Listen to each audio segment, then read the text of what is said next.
30 seconds, master arm on. Arm to arm. 10 seconds, clear to release. 5, 4,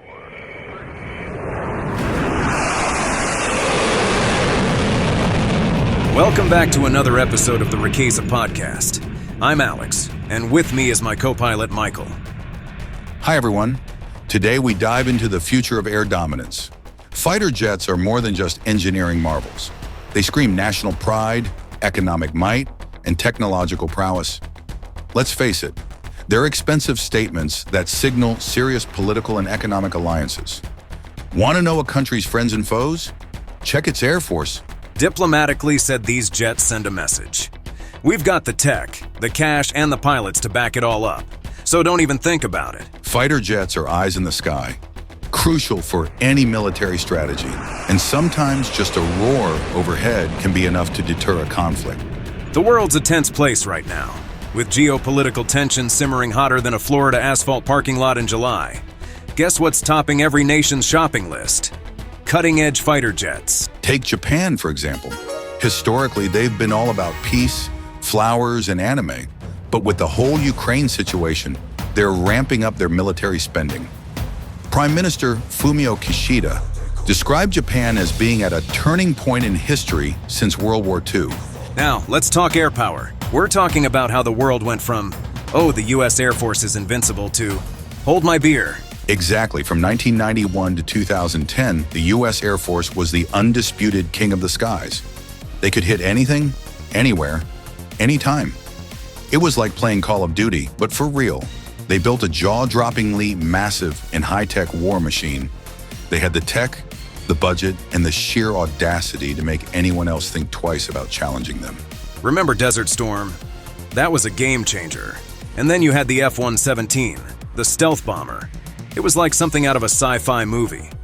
Other countries were just looking at us, scratching their heads and thinking, well, that's it then. We can't compete with that. But then something changed. Around 2010, the Chinese are going all in, trying to build a fleet that can match if not surpass the US. Europe, watching the Russian-Ukrainian conflict unfold, suddenly remembered they had an air force. Where did we put those hangar keys, they asked, while looking at new aircraft catalogs. Even the Middle East is getting in on the action. Qatar, once a minor air power with just 12 fighters, has embarked on an aggressive expansion since 2010, aiming to amass a force eclipsing the UK's 1980s peak. With orders for 96 new jets confirmed and options for up to 132. The skies are getting crowded, and it looks like the air power game is just getting started. Just this July 2024, NATO allies have kicked off the 6th-generation fighter jet program, also known as the Global Combat Air Program. It includes the UK's BAE Systems, Italy's Leonardo, and Japan's Mitsubishi. Their brainchild, the Tempest jet, is set to make its debut by the mid-2030s. They say the stealth technology is so advanced, the Tempest will be like a ghost plane, invisible to radar. It will fly supersonic without afterburners, reaching speeds over Mach 2.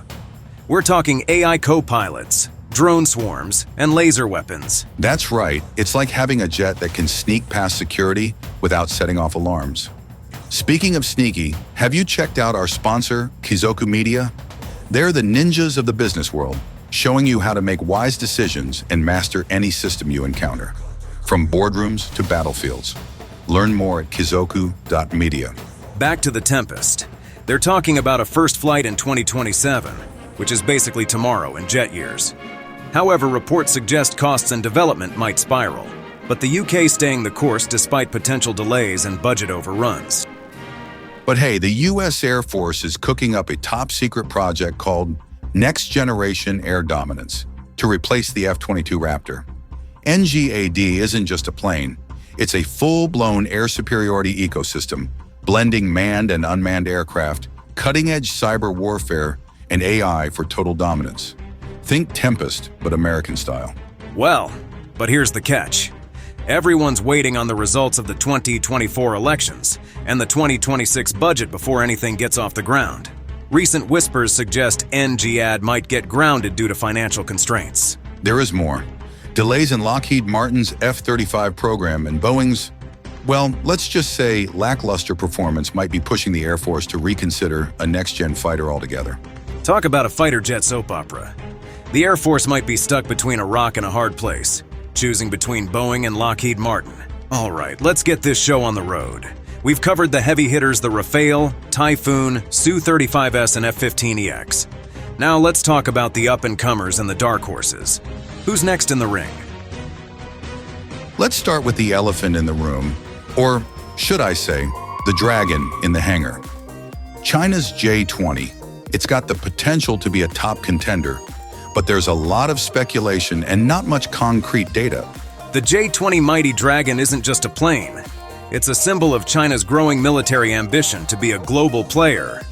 So, while it might feel a little premature to put it in the same league as our experienced Western fighters, we can't ignore it. Much of the J-20's capabilities are classified.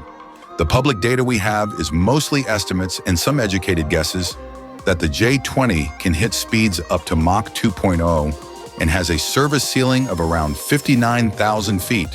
And unlike our Western pals like the F-22 Raptor, the J-20 hasn't been battle-tested yet. So, there's a big question mark over its real-world effectiveness. And let's not forget the whole borrowed tech rumor mill. I mean, if this jet is half as good as they say, it's probably because they've been doing some serious shopping at the Western Tech Mall. For now, let's just say the J-20 is a formidable opponent, but we'll hold off on the dogfights for now. We'll keep an eye on this dragon and see how it evolves. Now let's talk about the KOI KF-21 Boroming. Sounds like a fancy Korean restaurant. Not quite. It's as South Korean for young or fighting hawk. This supersonic beast hits Mach 1.8 with twin F4 and 14 engines, the same power behind the FA-18 Super Hornet. Imagine a 55-foot-long, 36-foot-wide flying shark with next-gen tech like an ESA radar that tracks multiple targets simultaneously. And they're not messing around. This isn't just about building a fancy new plane. It's a power move, a statement of intent. It's South Korea flexing its aerospace muscles and saying, "We're in this game now." Plus, it's cheaper than the F-35. And while it might not be as stealthy, it's expected to outperform the Rafale and Typhoon. Despite losing Indonesia as a partner, South Korea pressed on with the project since 2015. And while the KF-21 might have borrowed a few design tips from the F-22 Raptor, thanks to some friendly advice from Lockheed Martin, it's no copycat. So, there you have it, the KAI KF-21 Boromai. Ambitious, capable, and a testament to South Korea's growing prowess in the aerospace world. We're excited to see where this jet goes from here. The other supersonic screamer is the enigmatic Sukhoi Su-57 Felon, Russia's answer to the F-35 and F-22. This bird is as sleek as it is shrouded in secrecy. The Su-57 boasts some impressive features: stealth capabilities, super cruise speeds, and enough firepower to make even the most seasoned pilots sweat. And don't forget the fancy avionics and weapon systems. This jet can pack a serious punch, from air-to-air missiles to ground attack munitions. This bad boy is a twin-engine, single-seat fighter jet and has 3D thrust vectoring. This lets the plane do insane acrobatics, like turning on a dime, stopping in midair, tilt and twist, or even flying backwards. We're talking Mach 2 speeds, a range of over 2,000 miles, and 66,000 feet ceiling, but it has been plagued by development issues. They only managed to deliver the first production aircraft in 2019, and even then, the numbers are tiny, like 20 or 30.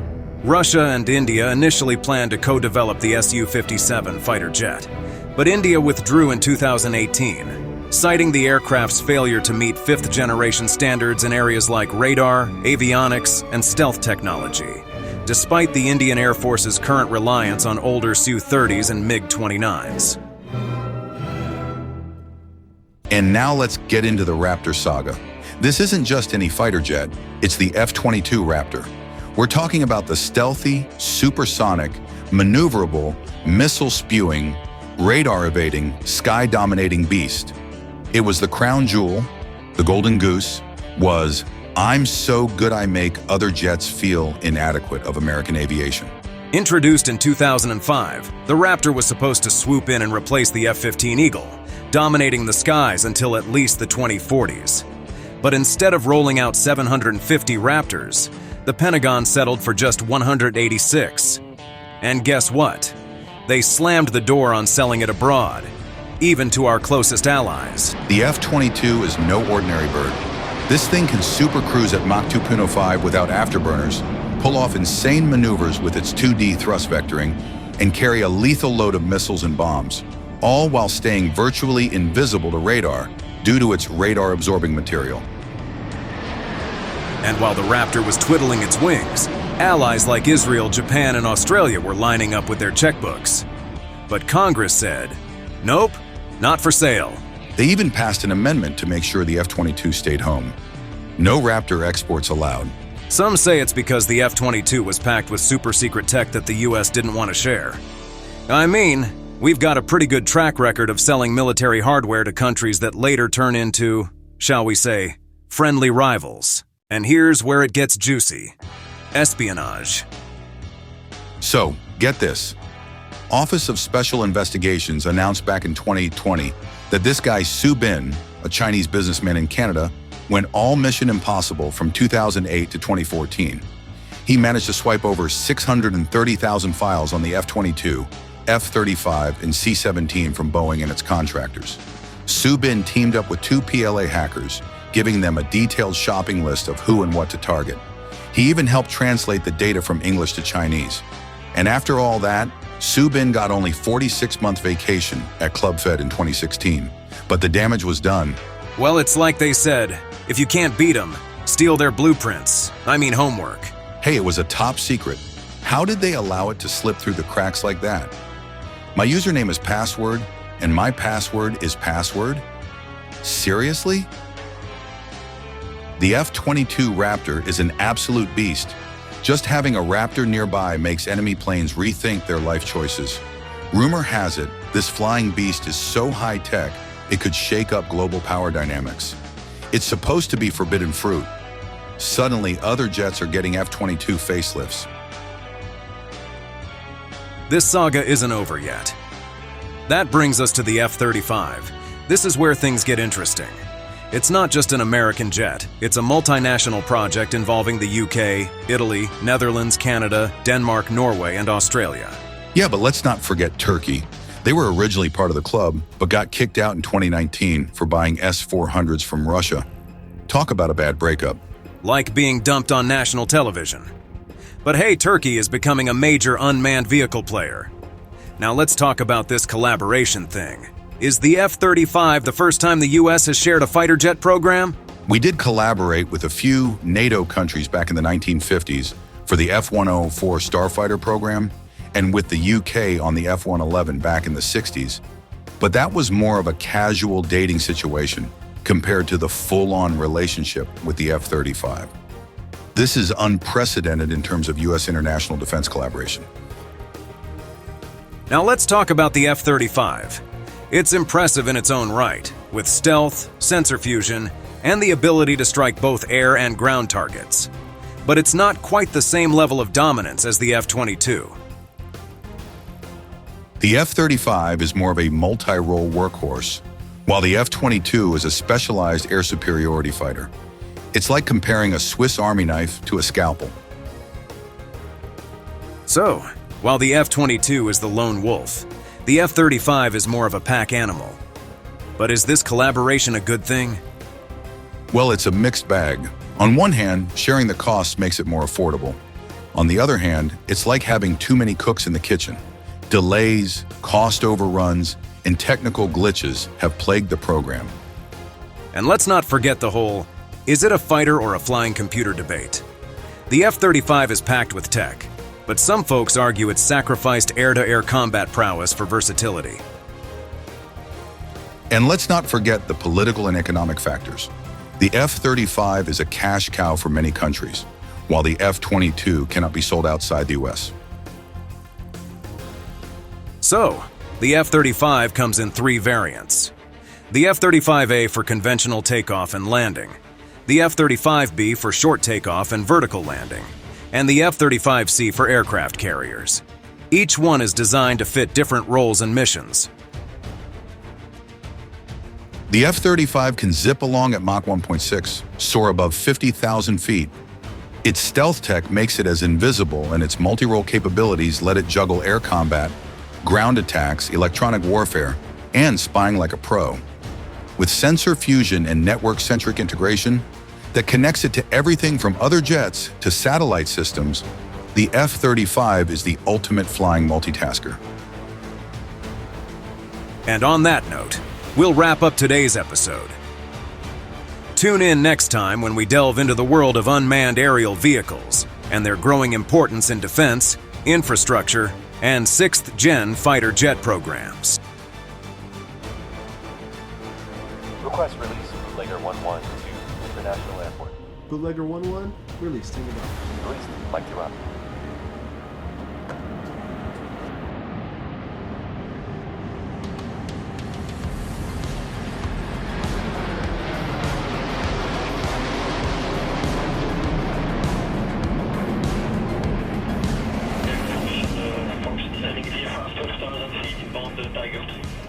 Skull 6-1, approach, radar contact, straight in approved.